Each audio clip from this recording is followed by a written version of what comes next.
Buenas.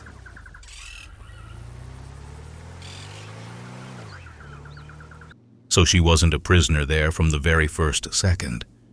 She came in posing as staff for a beach party? What kind of game was she trying to play on that damn island?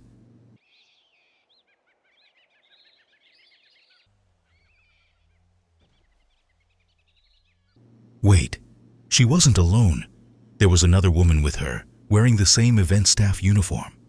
Who is she? And why has nobody mentioned her until now?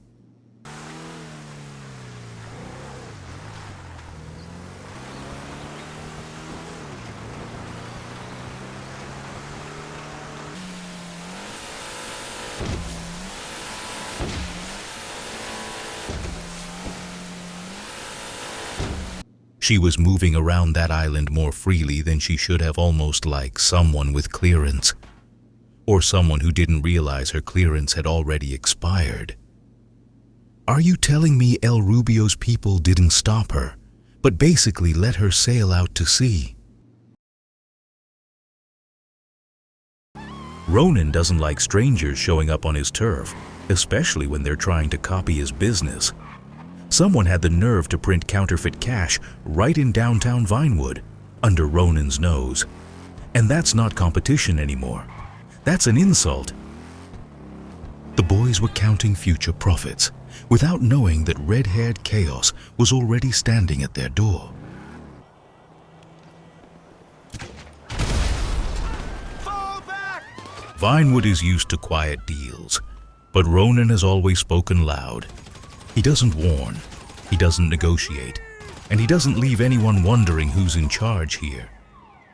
Counterfeit bills burn brighter than real ones, like the paper itself is ashamed of what it became. Every door in this city is a test of whether you're ready to keep going. Ronan passes that test the same way every time. Open, shoot, enter. No hesitation. No wasted words. The show was over, but what was left of the cartel tried to save whatever they could from that burning hell. Ronan mounted his bike, ready to chase down anyone who thought they could run from the battlefield. I'm coming for you!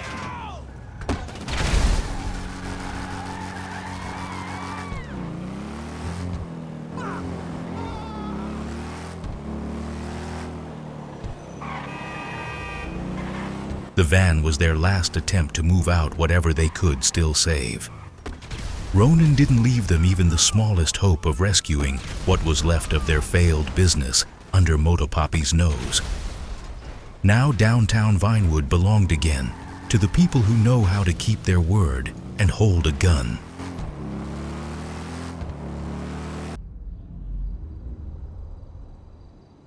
I was at Singleton's and heard some local rich kids talking about a private party called the Glass Room, or the Club of Glass Masks, or some other pretentious crap like that, where a woman who looked like your Laura used to hang around. Funny little nightmare. Another rich person cult with champagne and stupid rituals for the elite.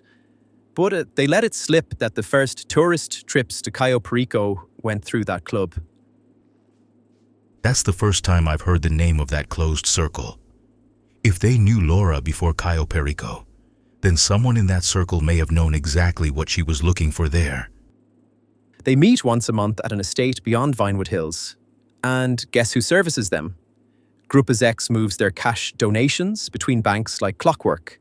Same route every time. So we have a closed circle that knew Laura, and an armored truck carrying their secrets through the city. If we want to know what's inside those briefcases, we need someone behind the wheel of that truck in a Grupo X uniform. You still remember how to drive an armored van, right? Harmony is a quiet transfer point, the perfect place for what was about to happen. There's enough dust here to hide tracks, and enough silence that nobody hears the gunfire. Hey! Get the hell out of here! You can't be around here! You want something? My partner got hit! Back! Grupo X carries other people's secrets in armored boxes and never asks what's inside. That's exactly why they're perfect cover for people with something to hide. A uniform changes a man faster than habit ever could. One moment Ronan was a biker with bad manners, and now he's the key to the doors where Vinewood hides its dirtiest donations.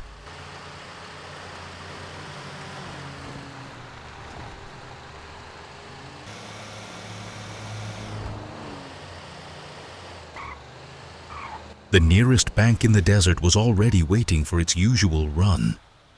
That route had been set for years, but today the schedule changed forever. Bring some nose candy.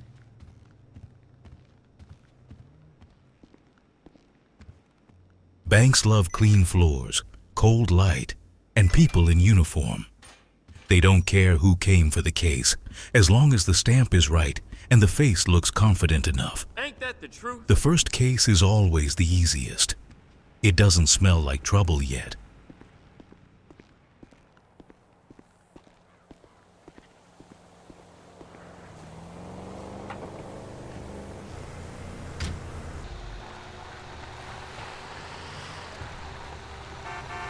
The route between banks is a map of connections. Who passes what to whom, through which hands, and in what order. That's the real anatomy of power in Vinewood. The next stop was going to show just how deep this sect had sunk its roots into the asphalt of Los Santos.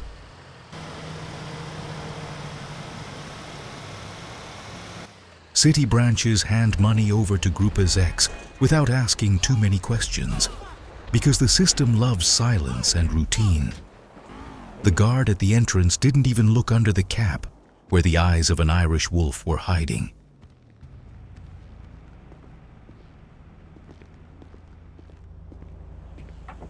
Another case landed in the van. The last bank on the route is always the most valuable, because that's where they hide what they're too afraid to move first. Behind every pretty facade, there's a service entrance for people carrying cases and questions nobody says out loud. Sometimes the dirtiest handoffs don't happen in dark basements.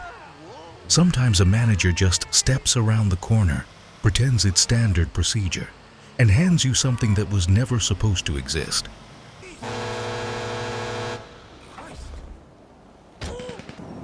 Hey. Here you go. Ronan played his part clean. Now all the cards were on our table. He hit the gas, leaving the high-end district to lick its invisible financial wounds. These papers would tell us far more than every drunken conversation in Vinewood put together.